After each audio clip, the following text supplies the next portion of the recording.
নমস্কার বন্ধুরা, একটা নতুন ভিডিওতে তোমাদের সবাইকে অনেক অনেক স্বাগত। এইটা আসলে গণেশ চতুর্থীর সন্ধেবেলা। আমার এই গণেশজির ছবিটা না একটা ফ্রেমের মধ্যে ছিল, কিন্তু সেখান থেকে খুলে যাওয়ার পর একটা আলাদাভাবে বেশ সুন্দর একটা লুক পেয়েছিল।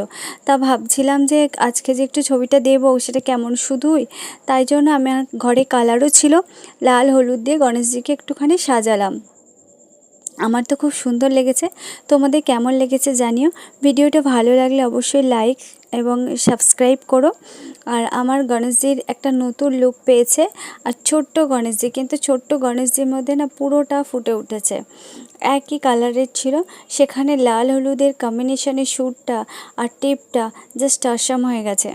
আমার মা বলছিল যে একটু পাকড়িটাতে করে দিতে, কিন্তু সেটা না বড্ড হেজিয়ে যাচ্ছিল। তাই ভাবলাম না, শুধু এটুকুইতেই করব।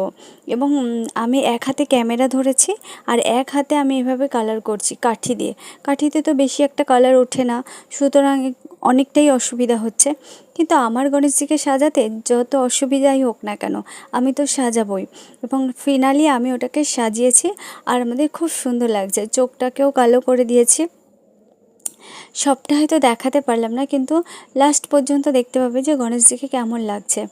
আর আমার তো এইভাবে করতে ভীষণই অসুবিধা, কারণ ওখানটা আলোটাও কম ছিল। আর এক হাতে ক্যামেরাটা ধরেছি, এক হাতেই রং নিচ্ছি রঙের টিউব থেকে, আবার রংটা ওইভাবে লাগাচ্ছি।